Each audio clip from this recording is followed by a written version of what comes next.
Takk fyrir og takk fyrir að bjóða mér. Það kom í huga mér þegar við vorum bara að lofa Guð. Þegar við fjölskyldan byggum á Akureyri þá átti ég alltaf, og eins og ég árendar, en þá bænastundur á mótnana, en ég var að vinna vaktavinnu og átti oft bara þó nokkuð góðan tíma á mótnana og einn morguninn þá voru strákarnir mínir farnir í skólan og ég bara heima að biðja og þá kemur svo sterkt til mín þetta vers, ekki eitt af beinum hans skal brotið. Og ég fór bara að þakka Guð, ég var að biðja fyrir strákunum mínum þar sem þeir voru í skólanum og ég fer að þakka Guði fyrir að þeir muni aldrei beinbrotna. Og svo bara líkur minni bænastund og líða kannski tveir klukkutímar og þá fæ ég símtal frá skólanum. Þá var Jóel, yngri strákurinn okkar, í fyrsta bekk og það var svona einhver kastali á skólalóðinni og hann fékk þá stórkostlegu hugmynd að klifra upp á þak á kastalanum sem ekki gerður til þess að klifra upp á þak. Nema hann missir takið og hann dettur niður. Og skólaliðin sem kom að honum sá þetta gerast, hélt hann verið dáinn. Hann var algjörlega blár í framan og hann andaði ekki og hann var bara meðvitundalaus. Þegar ég kem og sækja hann, kem í skólan, þá áttaði mig á því hversu alvarlegt þetta var og ég reyndar fram á þennan dag, þá skil ég ekki af hverju þau hringdi ekki á sjúkrabíl. En þau gerðu það ekki og ég fer bara með drenginn upp á spítala. Og þar sem að honum var haldið í sólarhring í alls konar rannsóknum.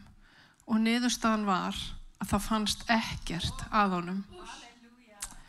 Og ég svo þakklátt fyrir að, það var þetta sem ég var að hugsa, Guð sér fyrir í hverju við eigum eftir að lenda og það svo oft sem hann forðar okkur frá einhverju. Ég skil ekki af hverju hann hindraði ekki drenginn í að detta. Við vitum bara hvernig lífið það gerast alls konar skakkaföll en í langflestum tilfellum fara þau vel.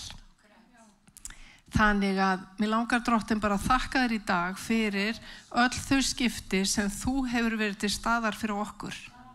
Og ég bið þess, Jesús, að við megum vera til staðar fyrir þig. Ég bið þess, Jesús, að við megum gefa þér líf okkar. Og við megum ekki þjóna öðrum guðum. Þú verðir hátt upp hafin í líf okkar og líf okkar með vera þér til dýrðar í Jesú nafni. Amen. Það svo furðulegt með mig. Ég get verið á einhverju svona háheilari stund og svo kemur einhver fáránlegur aulabrandar í hugan. Þegar Sibba stóð hérna áðan og var að tala þetta orð múrskarðafyllir, hún segir og við eigum að vera með, og ég vissi ekki hvað hún var að fara að segja, við eigum að vera með í annarri hendinni, þá datt mér bara í hug sápukúlur. En við förum nú ekki langt á þeim. Þannig að svo kom bara eitthvað grjóthart. En ég ætla að hætta þessari vitleysu. Fyrir nokkrum árum, þá vorum við fjölskyldan að fara í ferðalag og vorum að fara út úr bænum og fyrsta stoppið okkar var á bensínstöð eins og maður gerir þegar maður er að fara út úr bænum. Eitt okkar fer út úr bílnum og til þess að dæla eldsneyti á bílinn og allt í lagi með það. Nema, þetta var díselbíl og það fór bensín á bílinn. Og það alveg skellur, stelpur, þið vitið það allar. Ég sagði við Fjalar þegar við vorum að fara að sofa í gærkveldi, hvað gerist, af hverju svona slæmt að fara bensín á díselbíl? Þannig ég fékk smá kennslustund og svo fyrir reynda líka að googla þetta. Það mjög fróðlegt og skemmtileg lesningin á FIB, af hverju maður ekki að gera þetta. En ég ætla, þið sjáið örugglega á mér að ég ekki bifvélavirki. Og ég hef ekki einu svona unni á bensínstöð. En það sem gerist, ef maður, bíll hannaður fyrir ákveðna tegund af eldsneyti og við skiljum það væntanlega öll. Ef við setjum ranga tegund eldsneytis á bílinn, þá gerir það að verkum að bíllinn sem ekki hannaður fyrir þetta eldsneyti, hann gengur ekki á því lengi og það mjög mikilvægt ef einhver verður fyrir þessu að ekki starta bílnum. ef þú startar honum þá stoppaðu bara sem allra fyrst vegna þess að ef þú fyllir bílinn af bensíni þá hann gengur kannski einhverja metra á olíunni sem í slöngunum og síjónum og hvað þetta heitir nú allt saman hérna í eldsneytistankinn. En svo þegar bensíni fer að pumpast inn sem olíuríkara, finnst ykkur ekki stórkostlega fræðsla sem þau eru að fá hér í dag, þá fer bíllinn að hökta, það verða gangtruflanir og svo bara drepur hann á sér. Og þá getum við verið bara í mjög vondum málum. Og af því að bíllinn þarf rétt eldsneyti til þess að hann keyri af þeim krafti sem hann búinn til að geta keyrt á. Og það þarf ekkert mjög mikið bensín, maður kannski sleppir út með 60 lítra tank sem svolítið stór og þú setur 2 til 6 lítra af bensíni og fattar þá mistöngin sem þú gerðir, það getur sloppið. En ég myndi ekki taka sénsinn. En að vegna þess að þetta blandast svo fljótt. Og þannig staðan líka í lífinu okkar. Skemmtilegt að líka okkur við bensíntank. En við eins og bíllinn hönnuð fyrir ákveði eldsneyti sem við þurfum á að halda. Við musteri heilags anda þegar við sjáum erlenda prédikara leggja hendur yfir fólk og það læknast, þegar við sjáum erlenda prédikara reka út illa anda, þegar við sjáum tákn og undur gerast einhvers staðar í útlöndum, þá það ekki af því að heilagur andi búi þar. Hann kemur frá himnum og hann kemur yfir okkur frá himnum. Við eigum öll sama aðganginn að heilugum anda. En við þurfum að hafa rétta eldsneytið. Þaðan fáum við kraftinn til þess að við fungerum eins og við erum sköpuð til að fungera. Það segir í Jesaja 40. kafla og versi 29. Hann, þar að segja Guð, veitir kraft. Guð gefur kraft hinum þreytta og við mörgulega öll einhver tíma verið á þeim stað að vera þreytt og vera þróttlaus. Hann veitir kraft hinum þreytta og þróttlausa einhverjan mátt. Og það svo mikilvægt að eiga þennan andlega kraft og þennan andlega styrk. Við getum verið algjörlega búin á því líkamlega, en ef við eigum innri frið og ef við eigum þessa orku sem heilagur andi gefur, þá getum við haldið áfram. En ef við fyllum tankinn okkar af einhverju öðru, þá hefur það áhrif. Og það getur verið ótrúlega fljótt að menga. Nú ætla ég að segja ykkur af því að ég búin að líka ykkur við bensíntank. Ég veit ekki hvort ykkur hefur einhver tímann dottið í hug hvað Páll postuli gerði. Hann líkir okkur við matarstell. Ég legg nú bara ekki meira á okkur. Það segir nefnilega í öðru Tímóteusarbréfi 2:20 á stóru heimili, hann hefur greinilega einhver tíma komið inn á stórt heimili. Óli kokkur þekkir nú stór heimili ábyggilega. Á stóru heimili ekki einungis gullker og silfurker, heldur líka tréker og leirker. Sumir til viðhafnar, önnur til hversdagsnota. Og við vitum það, við þekkjum þessa líkingu. Og við vitum líka, og ég veit ekki hvernig var á æsku heimilunum ykkar, á heimilinu mínu var staðan þannig að það var ákveðið hversdagsstell sem við borðuðum af alla daga og svo áttum við sparistell. Og þetta held ég að mörg okkar, þetta svona eina af þessum venjum sem við höfum aldrei einhvern veginn bara efast eða dregið í efa, og svona þetta bara mjög mörgum heimilum.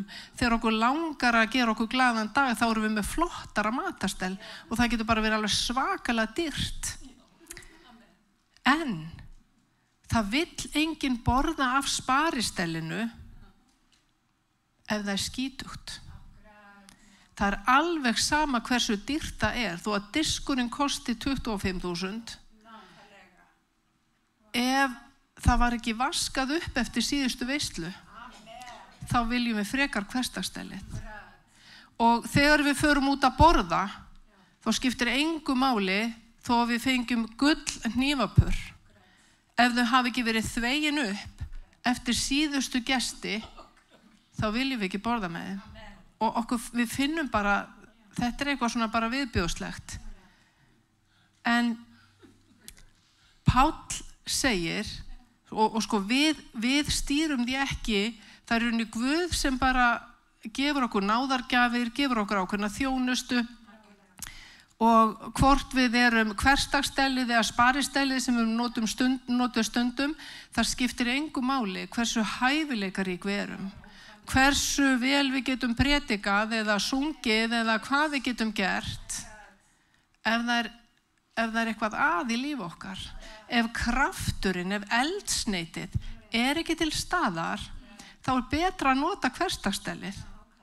Það er betra og þetta er kannski, þetta er svolítið sorglegt vegna þess að, og við vitum það alveg að það er til ofboðslega hæfileikaríkt fólk sem einhvern veginn á ekki þennan kraft heila sanda af því að það heldur kannski að það skipta engu máli hvað er sett á tankinn.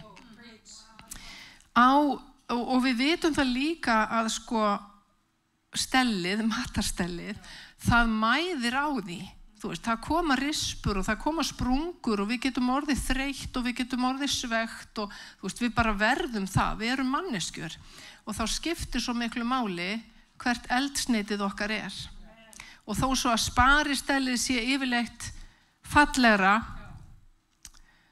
þá er betri lifandi hundur en dautt ljón. Það er bara algjörlega þannig. Stundum svona í gegnum tíðina þá hefur fólk komið til mín, einhverja vinkonur eða bara fólk og bara langað aðeins að spjalla og stundum segir fólk bara ég er svo þreytt, gengur allt á afturfótunum og það er þetta vesen og hitt vesenið og allt þetta, við þekkjum þetta öll. Og ég er farin að byrja bara á að spurja fólk, hvernig er bænalífið þitt? Hvernig er trúalífi? Ég veit það bara í mínu eigin lífi þegar ef ég fer að vanrækja bænina, ef ég fer að vanrækja lestur orðsins, þá einhvern veginn fer allt í steik og þetta lærði nú fjalar minn í hjónabandinu. Hann sagði það er sko þrennt sem þarf að vera í lagi í lífi þínu til þess að þú sért í lagi. Og ég held að þetta virki bara vera ótrúlega marga. Og hann sagði í fyrsta lagi, þá verður eiga samfélag við Guð. Ég held ég verð bara óhæf til hjúskapar ef ég á ekki samfélag við Guð. Og svo sagði hann, svo þarft að hreyfa þig. Þess vegna er ég í svona góðu formi. Fjalar segir að ég sé bara ómöguleg, nei, ég er að grínast núna. Ég veit bara að mér líður betur ef ég nenni að hreyfa mig. Og það er ekki, ég er ekki að hreyfa mig af því að mér finnist alltaf svo rosalega skemmtilegt. Ég veit bara að mér líður betur ef ég hreyfi mig. Og svo þarf ég að fá minn svefn. Og ég held að þetta sé þessi 3 atriði, ég held að þetta sé ekki bara ég held að þetta gildi ofboðslega marga að okkur bara líður betur ef þetta er í lagi. Ég þekkir reyndar fólk sem hefur ekkert gaman að hreyfa sig og finnst þetta örugglega tóm vitleysa í mér en bænin og lestur orðsins skipta bara sko öllu máli vegna þess að við fáum eldsneitið úr orði Guðs og við fáum kraftinn þegar við tölum við hann. Þegar við förum að vanrækja eitthvað, þá er eins og við séum að setja bensín saman við díselinn og þetta bara litar allt. Biblían segir lítið súrdeig sýrir allt deigið. Og ég veit ekki hvort þið munið eftir þeim tíma þegar það mátti reykja í flugvélum. Þá var sko reykingasvæðið fremst eða aftast öðrum megin í vélinni og það var þetta helmingur vélarinnar sem mátti reykja en ekki hinn helmingurinn og fyrir okkur sem ekki reyktum þá var alveg ömurlegt að lenda í fyrstu röðinni fyrir aftan eða framan reykingasvæði af því að reykurinn berst bara á milli og einu sinni var, ég held að veri Krabbameinsfélagið sem fór í svona herferð gegn reykingum sem var bara mjög gott af því að reykingar eru heilsuspillandi og ein myndin sem þau birtu var úr sundlaug og þá var maður sem stóð á bakkanum og hann var að pissa í laugina og svo var bara svona skilti í miðri lauginni og það sem hann mátti pissa í laugina hérna megin en það mátti ekki pissa í laugina hérna megin og ég held einhvern veginn að fólk tengdi við þetta þú veist, bara halló, þetta bara blandast. Þannig, og ég meina það dettur vonandi engum í hug að gera þetta og okkur finnst þetta var fyndin auglýsing. En þetta málið, þetta blandast. Í 5. kafla Postulasögunnar saga af hjónum sem hétu Ananías. Ananías, ég skil ekki að hvernig var, bara ekki látin heita Ananías og Safíra. Þetta svona bara eins og ávaxta salat. En og þetta bara alls ekki fyndin saga sem mér var að segja ykkur. Ananías, ég veit ekki hvað ég get kallað mannin, mér finnst svo erfitt að segja Ananías. Vilt þú ganga að eiga þennan mann? Ananías. Heyrðu, allavega, Ananías og Safíra voru hjón og þau voru hluti af frumkirkjunni og þau höfðu þá væntanlega játað trú á Jesú, gengið í kirkjuna og átt svona samfélag eins og við eigum í dag, eins og við eigum. Svo gerist það að það eru einhverjir landeigundur, eitthvað fólk í kirkjunni sem eiga eignir og fólki fyrir að selja eignirnar sínar og það fyrir að gefa andvirðið söfnuðunum. Svo einn daginn að þá selja Ananías og Safíra land og reikningin segir að þau komu ekki með allan peningin, þau sem sagt drógu undan að verði landsins og gáfu bara hluta og þau máttu það. Þau áttu þetta land. Það var hins vegar öllu verra og maður hugsa bara af hverju gerðu þau þetta? Af hverju sögðu þau ekki bara við seldum þetta land, við ætlum að gefa ykkur helmingin, þú veist, það bara hellingur og af hverju sögðu þau ekki satt? Og þetta hafði svo miklar afleiðingar fyrir þau vegna þess að þau bara þau töpuðu lífinu. Þegar Pétur kemur til Ananíasar og segir við hann, Ananías, það rétt að þið hafi selt landið fyrir þetta verð? Og þá skrökvar hann. Og ég veit alveg stundum ef maður fær einhverja óheppilega spurningu, fyrstu viðbröðin geta verið að maður segi ekki satt, svo bara áttar maður sig og þá getur maður leiðrétta og ég velti fyrir mér, það mjög sennilegt að þetta hafi ekki verið í fyrsta skipti sem þau voru óheiðarleg. Einhverja hluta vegna fannst þeim bara óþarfi að vera 100% heiðarleg. Og það hefur alltaf afleiðingar fyrir okkur sjálf. Það hefur alltaf verstu afleiðingarnar fyrir okkur sjálf. Og þegar Ananías segir við Pétur að hann hafi selt þetta fyrir þetta verð, þá bara spyr Pétur hann hvernig honum hafi dottið í hug að skrökva að heilögum anda. Og hver sem ástæðan var að þá sem sagt andast Ananías, hann bara hnígur niður og hann dáinn og það var ekkert verið að bíða í hálfa mánuð með að jarðan, hann var bara borin út og jarðaður. Svo líða einhverjir 3 klukkutímar, eða tala 3 stundir, ég reikna með að það séu klukkutímar, þá kemur konan hans og Pétur spyr hana sömu spurningar. Það satt að þið hafi selt landið fyrir þetta verð? Og manni finnst einhvern veginn þegar maður lesi þetta, þá finnst manni einhvern veginn að það hefði verið svo auðvelt, kannski var það ekkert auðvelt, ég veit það ekki, ef fólk orðið fast í að segja ekki satt. Að allavega finnst manni, það hefði verið svo gott ef hún hefði sagt bara, játað bara. Nei, við gerum það ekki. En það var einhver forherðing komin inn. Þannig að hún segir bara já, við seldum fyrir þetta verð og það sama kemur fyrir konuna að hún bara deyr og söfnuðunum brá og ég efast ekki að guðhræðslan, hún hefur aukist í söfnuðunum við að verða vitni að þessu. En við getum spurt, hvað segir þetta okkur trú þeirra? Þau höfðu tekið trú á Jesú og þau höfðu byrjað að fylgja honum en kannski aldrei gefið honum allt, aldrei verið tilbúin að gefa honum allt.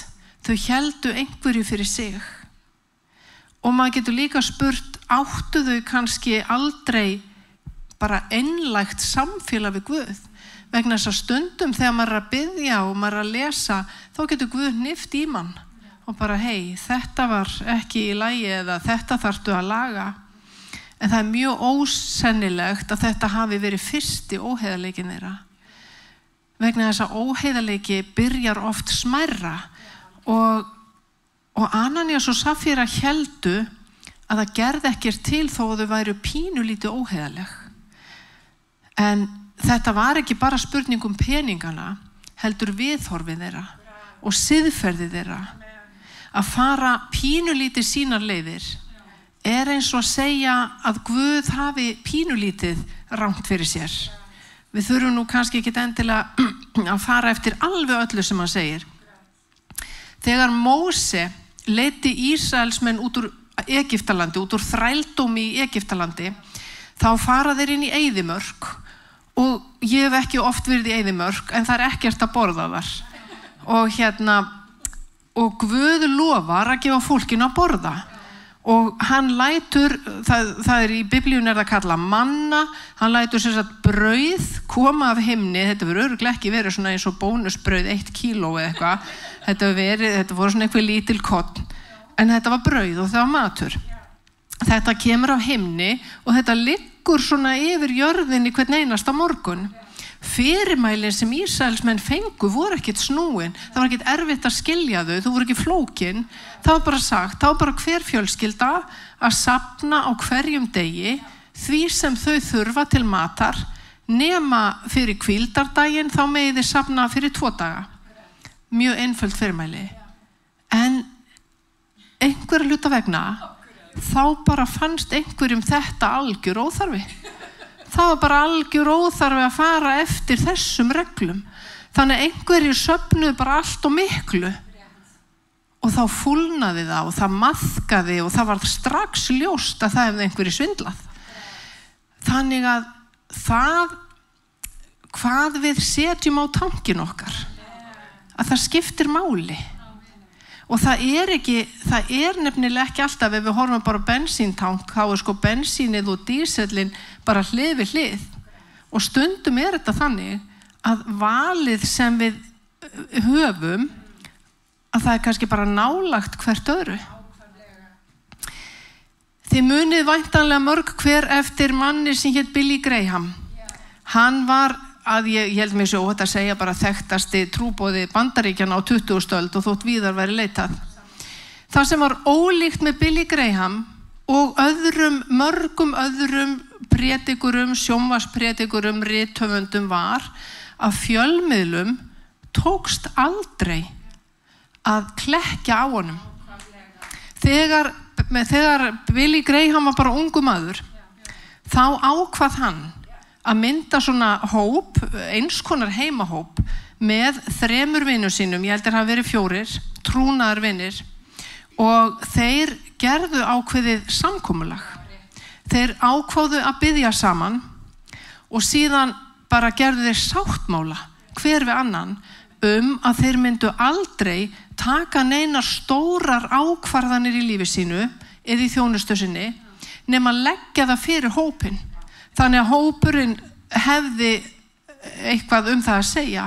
Ef hópurinn yrði ekki sammála, þá yrði áætluninni annarkvort breytt eða viðkomandi myndi hætta við þess að mann ætla að gera. Í orðskvöðunum segir að þar sem margir leggja á ráðin, þar fer allt vel. Þessum mönnum var mikið í mun að reynast hæfir fyrir Guði. Og þetta voru 4 atriði, þetta voru ekki mörg atriði, þetta voru 4 atriði sem þeir ákváðu. Eitt þeirra var að þeir ætluðu aldrei að vera einir neinstaðar með annarri konu en sinni eigin. Þeir ákváðu líka, þegar þeir voru með svona samkomu herferðir, þeir ætluðu aldrei að ýkja eða segja ósatt hversu margir kæmu á samkomuna þeirra. Aldrei bæta við, vera bara nákvæmir. Þeir ákváðu líka að láta aðra fjármálin eða hafa fleiri til eftirlits gagnvart fjármálum. Og 4. atriði var að þeir ákváðu að tala alltaf vel aðrar kirkjur eða aðrar þjónustur. Og ég ekki nokkrum vafa að þessi ákvörðun hjá ungum mönnum sem bara gerðu þetta allt í lífið, hún hafði áhrif á það að það var ekki hægt að hanga Billy Graham á neinu. En hann sagði alveg, það var gefin út bók fyrir nokkrum árum ævin hans og það alls konar spaugilegar sögur af honum. Það sem að hann í einhverju predikunarherferð og vinur hans með honum og svo fer hann út að borða og þá kom einhverja 2 konur og hann var bara svo saklaus að bara hvarflaði ekki á honum, þetta væri vændiskonur og þeir voru hann 2 og allt í einu eru þeir komnir í vandræði og þá bara stendur Billy Graham upp og hann bara hleypur út og svo bara hleypur hann og hleypur hann eiginlega bara vissi ekki, hann var bara týndur í ókunnari borg og þetta mjög spaugileg frásögn en mjög líka flott að hann skildi lýsa því hvernig freistingin kom og það hefði verið svo auðvelt fyrir þá, þú veist, það veit enginn hvað að gerast hér, þú veist, en þeir bara voru algjörlega heilir og það svo áhugavert líka að það voru fleiri upprennandi menn heldur en Billy Graham á þeim árum þegar hann var svona að rísa upp í sinni þjónustu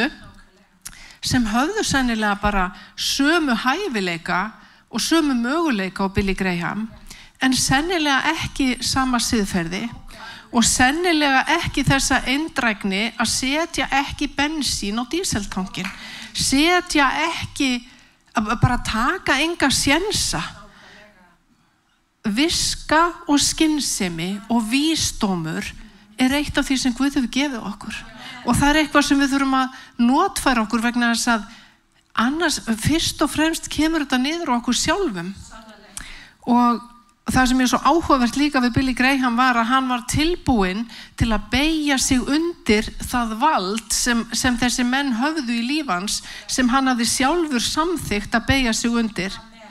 Og já, það voru 2 þekktir á sama tíma á Billy Graham og í dag veit enginn hverjir þeir eru.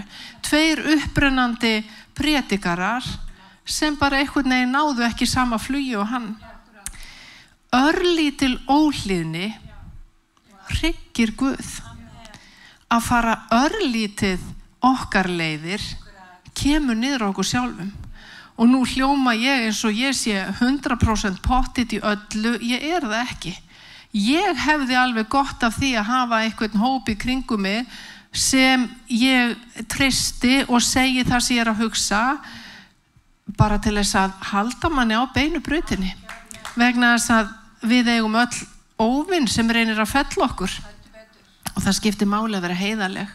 Sál konungur hélt að hann kæmist upp með að fara pínulítið sína leiðir og hlýða ekki fyrirmælum Guðs algjörlega en það kostaði hann konungdóminn og hann reyndi að afsaka sig þegar það komst upp hann en það var bara seint og hvort fólk hlýðir fyrirmælum Guðs eða ekki, það fer ekkert endilega eftir í hver fyrirmælin eru.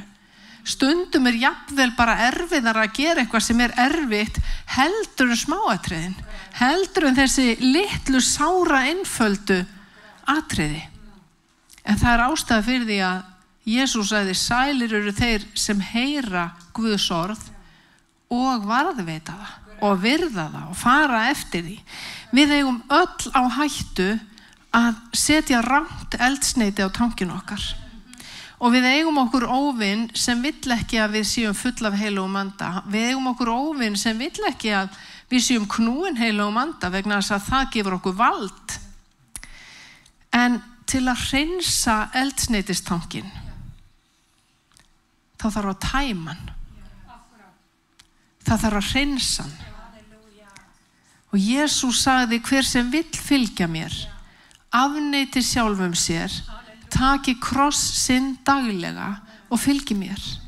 Og Páll sagði ég krossfestur með Kristi. Hvað það? Ég krossfestur með Kristi. Sjálfur lifi ég ekki framar heldur lifir Kristur í mér. Lífinu sem ég lifi nú hér á jörð, lifi ég í trúnni á Guðs son sem elskaði mig og lagði sjálfan sig í sölurnar fyrir mig. Þetta í Galatabréfinu 2:20. Við erum og eigum að vera krossfest með Kristi. Hafið einhvern tímann velt fyrir ykkur hvað þarf að gerast til þess að hægt sé að jarða mann? Einhver. Hann þarf að vera dáinn, nákvæmlega. Og hvað þarf að gerast til þess að maður geti risið upp frá dauðum? Eitt sem heyrt en að branda á þér. Hann þarf að dáið sjálfum sér. Og þegar Páll að tala syndina, þá talar hann Adam, hinn gamla Adam, og það svona tákmynd upp á okkar synduga eðli. Og þegar við játum trú, og þegar við eignumst trú, þá þarf þessi gamli Adam að deyja. Það hjálpar ekki að vera að reyna að lappa upp á hann. Og það kannski svolítið af fólki í staðinn fyrir að þetta gamla synduga eðli deyji og sé jarðað og rísi upp, þá svona verið að laga einn og einn brest. Ekki yfirgefa allt, heldur bara svona nógu mikið til þess að geta verið með og einhvern veginn sannfæra sjálfan sig að þetta sé í lagi. Það þýðir ekkert að reyna að bæta gamla mannin. Synduga eðlið, það bara batnar ekki. Það verður þarna til staðar.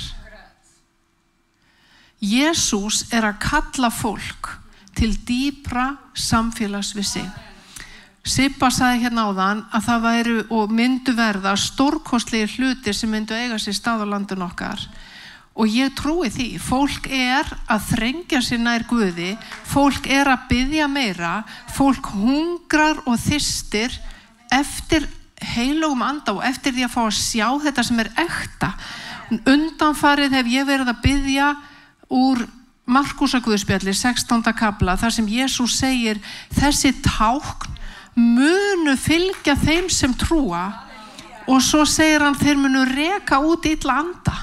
Og ég verið að biðja Guð, bara þegar þeir birtast, viltu þá gefa mér greiningu, þannig að ég átti mig á, þannig að ég far nú ekki að ráðast bara sára saklaust fólk með einhverju vitleysu og látum, að ég megi hafa greininguna, að ég megi átta mig á því hvað þetta og ég megi hafa valdið til að reka þá út, ég megi hafa valdið til að stoppa þá. Og svo segir hann líka að þeir munu tala nýjum tungum, og við gerum það. Og við eigum að geta lagt hendur yfir sjúka og þeim á að geta batnað. Og þetta langar mig að fá að sjá. Og ég veit, og þetta að gerast út allan heim. Mér langar að sjá þetta gerast hjá okkur.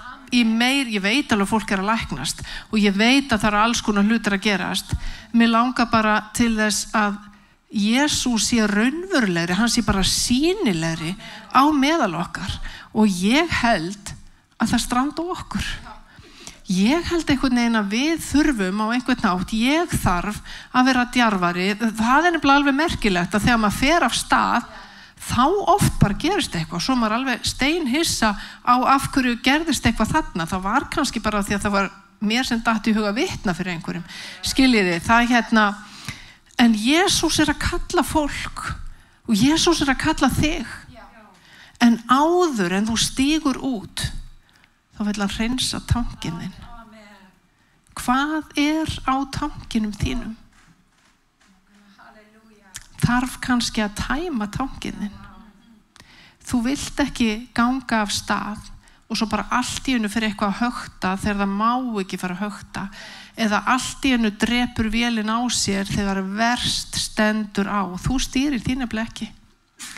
Og ég var að hugsa þetta í gær, þetta með að tæma tankinn, og ég hugsaði með mér bara, Drottinn, viltu tæma tankinn minn til þess að fylla hann af eldsneitinu sem þú vilt að sé fullur af. Það það sem ég þarfnast. Og þetta að deyja sjálfum sér, því eldri sem að verður, maður búin að ganga með Guði í ákveðin árafjölda, lífið komið í ákveðna skorður, og maður þarf að staldra við og hugsa, býtu, af hverju sé ég ekki þessi tákn í lífi mínu? Það eitthvað meira. Það eftir meira að slægjast. Við höfum ekki eignast þetta allt. Eitthvað óhreint í tankinum þínum?